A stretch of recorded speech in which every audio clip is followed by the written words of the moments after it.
All right, so I decided to do a impromptu work time stream with my new streaming setup, and I'll do a quick tour of the tech at the end. But I've got this new device and this new configuration that's going to let me talk to you about what's going on as over the course of my daily life, and so I can produce some better ad hoc content. So yesterday, the Washington State House voted to approve this SB 5116.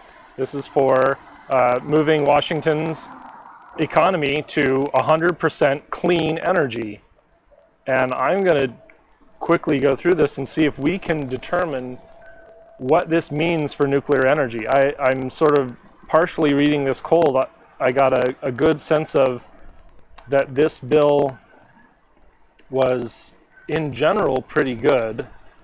So we've got climate change, clean energy economy, transforming the energy supply, hydropower. Washington's really good. 100% clean energy, promoting energy independence, creating high quality jobs, maximizing value of hydropower, continuing to encourage and provide incentives for clean energy, transportation sector. So this is all of the above energy, not just electricity, but all of the above energy sources. Regulatory incentives, new technology. Let's see. Okay, so allocation of electricity, compliance payment, AG, auditor, biomass. Biomass is bad news, huh? Well, maybe. It depends what we do with it. CO2 equivalent, that means regulating methane. That's very important.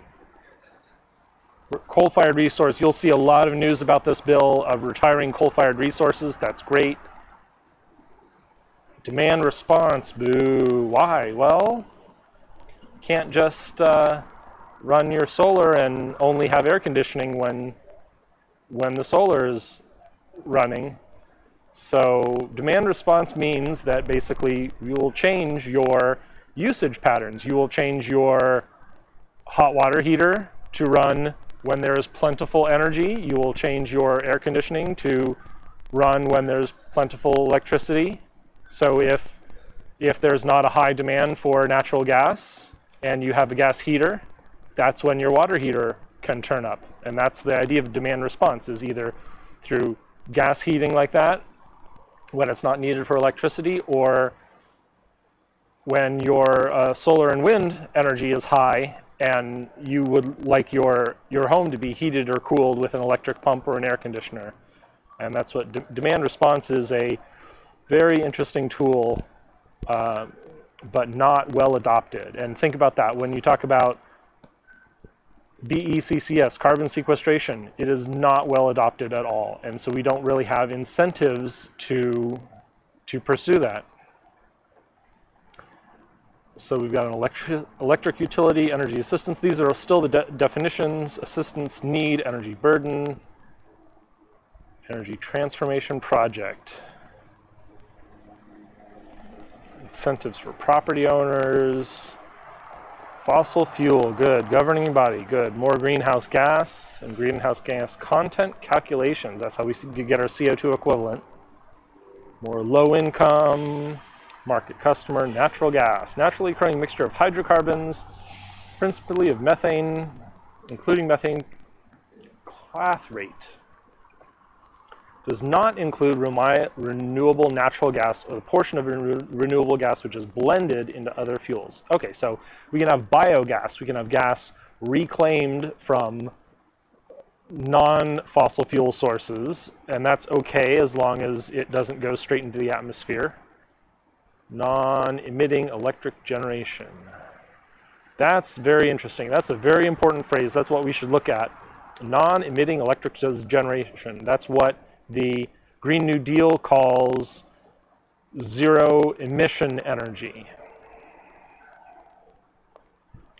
Non-power attributes. Energy capacity. Qualified transmission line. Good. More transmission. We need that. Renewable energy credit. Whoa, wait. Renewable. 1 megawatt hour of a renewable resource. So, where do these renewable sources come? Water, wind, solar, renewable gas, renewable hydrogen. Renewable hydrogen, okay. Not nuclear hydrogen or clean hydrogen. Wave, ocean, tidal, biodiesel fuel. Not derived from crops raised on land cleared from old-growth forest. Biomass energy. So these renewable energy credits exclude nuclear energy. Maybe, yeah. That's no good.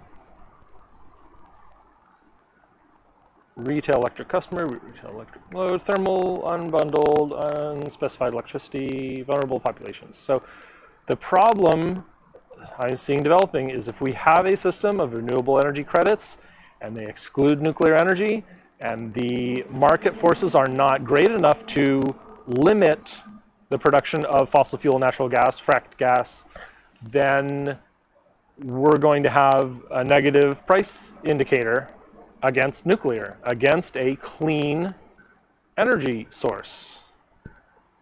So we need to be very careful when we don't set an all of the above goal from the start. I understand that many people prefer renewables over nuclear, but they're both clean. Also, I'll need to go back over it, but it might be that these renewable energy sources include non-carbon neutral sources, including biomass and biofuels that do not inherently reduce the carbon emissions or the greenhouse gas emissions. So let's see, let me find my bearings again. Policy, demonstrate compliance with the standard, electric utility. Let's see if I can search for this important term just to give I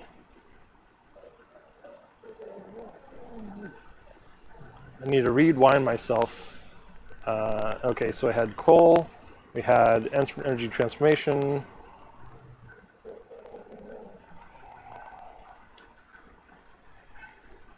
Non-emitting electric generation, let's find that.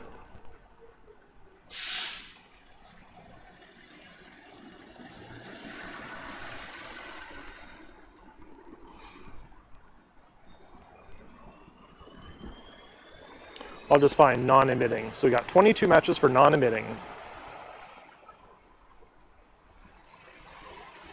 Section 4, combination of non-emitting and renewable resources. Okay, good. Again, renewable and non-emitting.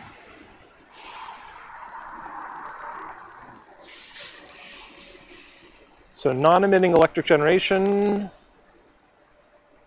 must be related to that compliance year and verified by documentation. Okay.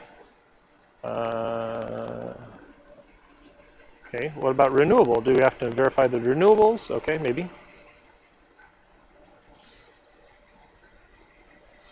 So non-emitting and renewable. And again, if renewables include non-carbon neutral biofuel and biomass, this is still a problem. That means that there's a window for some bad, palm oil essentially is the fear that we will have electric generation or oil generation from palm trees and clearing out and exporting our problems and importing the energy. I would prefer non-emitting or emissions neutral.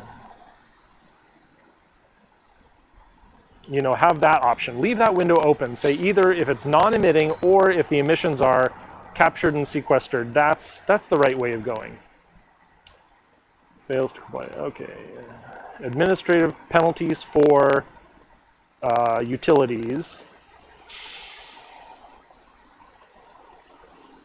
Investor-owned utility. Okay, so we're protecting against interstate trade a little. I'm really skimming through this because I just want to get how, not necessarily the mechanics of the bill, but how it relates to nuclear energy. again, it's always non-emitting or renewable. It's great when renewables are in our policy in terms of, you know, cleaning up the energy, and it's a great signal to say that, yeah, we're cleaning up energy.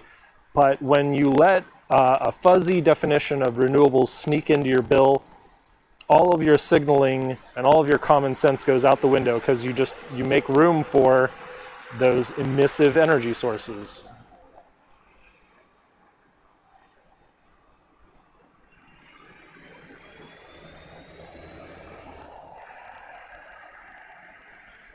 Oh, so maybe you're exempt if you demonstrate that you've done the best you can. Well, I don't know about that. We'll see.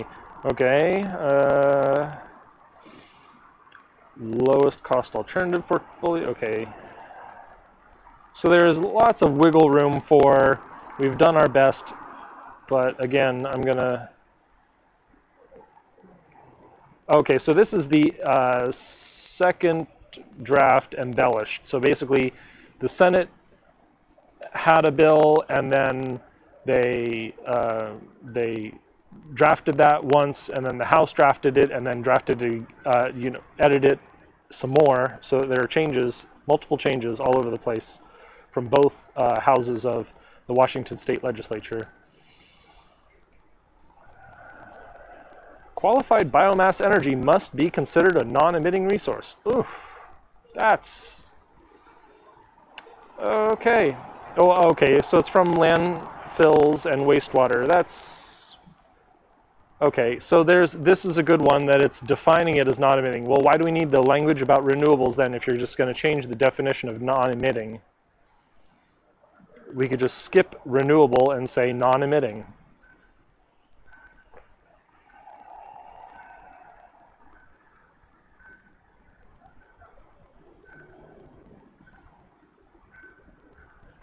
Okay, 22 matches for non-emitting. Let's start over and do renewable.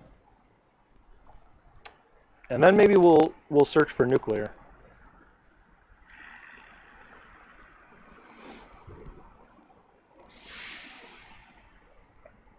$113. Okay, I am not, because we've got renewable energy credits. Let's do renewable sources.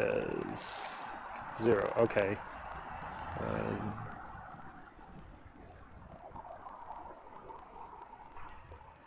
Well, I'm not going to find it.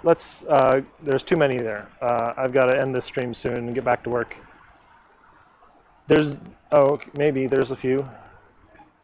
No nuclear. Nuclear is not specifically called out. There's the door partially open for non-carbon neutral fuels. There's redefinition of non-emitting to include leaky biomethane. Overall, might not be the best, but it's better than nothing. So hopefully this does not help to drive out.